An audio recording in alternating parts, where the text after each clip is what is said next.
maka jangan ribut, sana kiblatnya sana, kita di sini.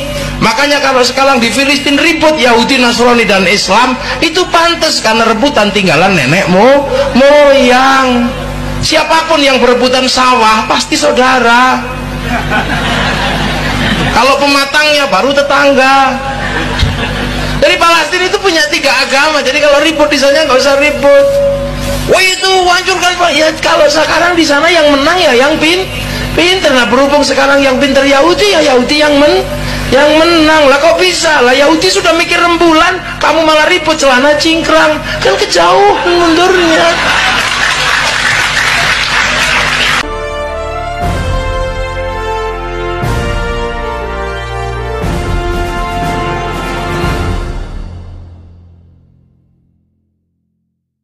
Shalom, salam damai sejahtera bagi kita semuanya. Salam jumpa kembali di channel God Ministry bersama saya, Pastor Daud Timotius Tampu Bolon.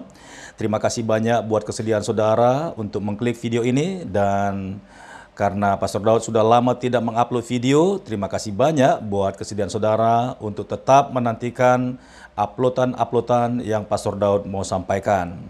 Ya, kali ini kita akan saksikan bagaimana ada seorang ustadz yang menanggapi situasi dan peristiwa yang sekarang ini lagi rame-ramenya, yaitu perang antara Palestina dan juga Israel. Nah, ketika saya mendengarkan Ustadz ini ceramah, saya mengambil kesimpulan seharusnya pemuka-pemuka agama, khususnya dari agama Islam, harusnya berpikiran seperti Ustadz yang sangat bijaksana ini. Langsung saja kita saksikan bagaimana ceramah yang begitu bijaksana.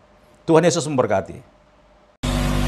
Terus kerajaan Tuhan namanya kardinal di mana-mana. Sekarang di Indonesia ada pemimpinnya namanya Romo, tempat ibadahnya namanya gereja. Itu adalah Bani Israel sisi sana. Tapi Nabi Ibrahim juga punya putra namanya Nabi Ismail, melahirkan generasi besar namanya Rasulullah Shallallahu Alaihi Wasallam. Lah kita sekarang ketemu. Nah kalau ketemu bagaimana? Kamu kelahi lagi? Tidak, Allah sudah menyelesaikan problem antara Bani Israel sama kita. Diselesaikan oleh kapan? Rasulullah ketika Isra Mi'raj. Satu, kiblatnya kembali kepada Masjidil Aqsa, kita kepada Masjidil Haram. Minal Masjidil Haram minal Masjidil Aqsa. Maka jangan ribut, sana kiblatnya sana, kita di sini. Makanya kalau sekarang di Filistin ribut Yahudi, Nasrani dan Islam, itu pantas karena rebutan tinggalan nenek moyang. Siapapun yang berebutan sawah pasti saudara. Kalau pematangnya baru tetangga. Jadi Palestina itu punya 3 agama. Jadi kalau ribut di sana nggak usah ribut. Wah itu hancurkan Pak. Ya kalau sekarang di sana yang menang ya yang pinter. Nah berhubung sekarang yang pinter Yahudi, ya Yahudi yang menang. Lah kok bisa? Lah Yahudi sudah mikir rembulan, kamu malah ribut celana cingkrang. Kan kejauhan mundurnya. Yang sana sudah berpikir tentang nuklir, kamu kembali berkuda dan memanah. Yang di sana sudah memikirkan bagaimana sistem perdagangan dunia, kamu masih ribut urusan jenggot. Ini kan susah. Sana sudah menjelajah, ketemu dengan umat seluruh dunia.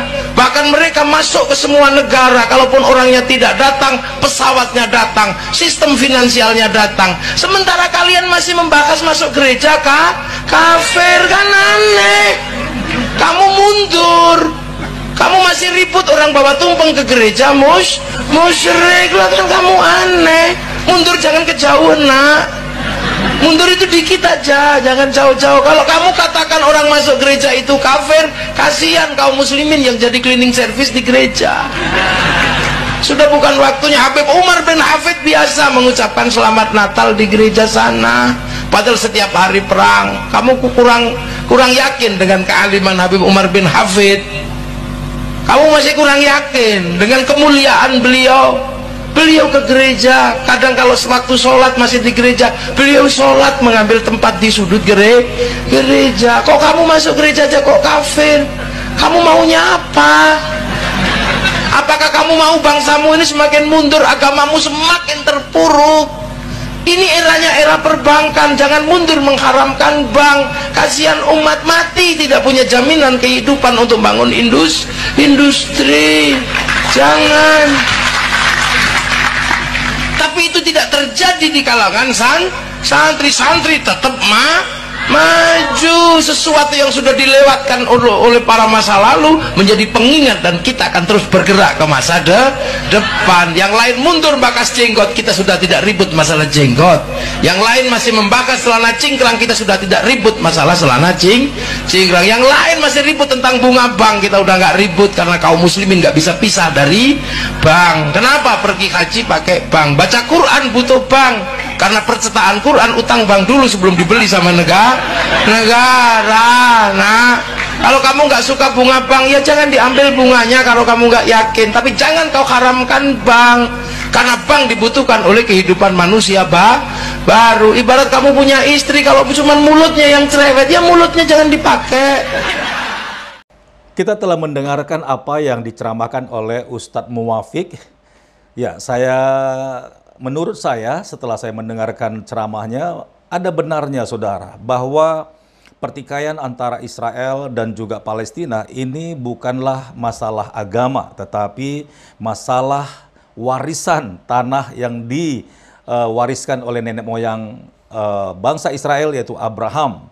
Nah, saudaraku diberkati oleh Tuhan, seharusnya kita sebagai bangsa Indonesia, warga Indonesia, tidak boleh ikut-ikutan atau ikut campur atas perselisihan ini. Karena ini murni bukan masalah agama, tetapi masalah tanah warisan. Nah, saudaraku yang diberkati oleh Tuhan, sama halnya dengan Indonesia. Indonesia menurut mata dunia, Indonesia adalah negara Islam. Tetapi di dalamnya, tidak semuanya di Indonesia ini agama Islam, tetapi ada agama Kristen, agama Katolik, ada agama Buddha, Hindu, Konghucu, dan juga agama Islam. Nah, begitu juga di Palestina. Di Palestina itu tidak semuanya Islam. Ada Kristen di sana, ada Katolik di sana, ada Nasrani di sana, ada agama Yahudi di sana, dan ada agama Islam. Mereka hidup rukun berdampingan. Begitu juga di Israel. Di Israel tidak semuanya Kristen, tidak semuanya Yahudi, tidak semuanya Nasrani. Ya, ada juga Islam di sana. Lalu kenapa mereka ribut? Jelas, ya, kalau orang mengerti sejarah, ya tentu tidak akan mungkin memperkeruh situasi ini dengan berjihad ataupun dengan ikut-ikutan untuk memerangi Israel. Salah besar. Jadi apa yang dikatakan oleh Ustadz ini seharusnya dicontoh para ulama-ulama atau para guru-guru agama atau ustadz-ustadz atau siapapun itu dari sisi Islamnya, begitu juga dari sisi Kristennya, tidak boleh ikut campur ataupun ikut-ikutan, karena ini murni mereka ribut dan bertikai untuk menduduki tanah yang menurut mereka itu adalah hak mereka. Nah, seperti dalam kisah di Alkitab, Israel pun menduduki tanah yang mereka tempati sekarang itu bukanlah menjajah, seperti yang dikatakan atau dituduhkan orang-orang. Karena Israel ini adalah anaknya dari Yakub. Dan Yakub ini adalah anaknya dari Ishak. Ishak ini adalah anaknya Abraham. Nah, Abraham ini keluar dan merantau dari tanah kelahirannya Ur Kasdim, meninggalkan ayah dan ibunya, saudara, pergi mengikuti tuntunan Tuhan. Tuhanlah, Allah lah yang berjanji akan memberikan tanah Kanaan kepadanya menjadi tanah turun-temurun. Ya, jadi tidak ada maksud daripada generasi Abraham ini untuk merampas tanah yang menurut kisahnya itu dulu adalah miliknya orang Kanaan.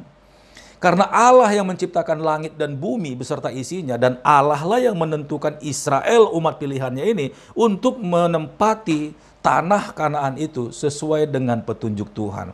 Jadi salah besar kalau kita menuduh Israel merampas ataupun menjarah milik orang lain. Nah, kita harus kembali kepada sejarah dan keimanan. Nah, buat kita orang-orang Indonesia sebaiknya kita hanya berdoa dan mendukung perdamaian saja, sehingga di tanah ini, karena banyak situs-situs rohani, itu harus terpelihara. Sebab sejarah tidak mungkin bisa dihancurkan. Karena itu memang titik daripada keimanan seluruh agama yang ada di dalam dunia ini. Ya, Baik saudara-saudara yang berkati oleh Tuhan, sampai di sini video yang Pastor Daud upload. Kiranya video ini menambah wawasan kita dan juga menjadi penghiburan dan menjadi solusi bagi kita untuk tetap mewujudkan yang namanya perdamaian di semua negara di dunia ini. Sampai jumpa di video berikutnya. Tuhan Yesus memberkati. Shalom.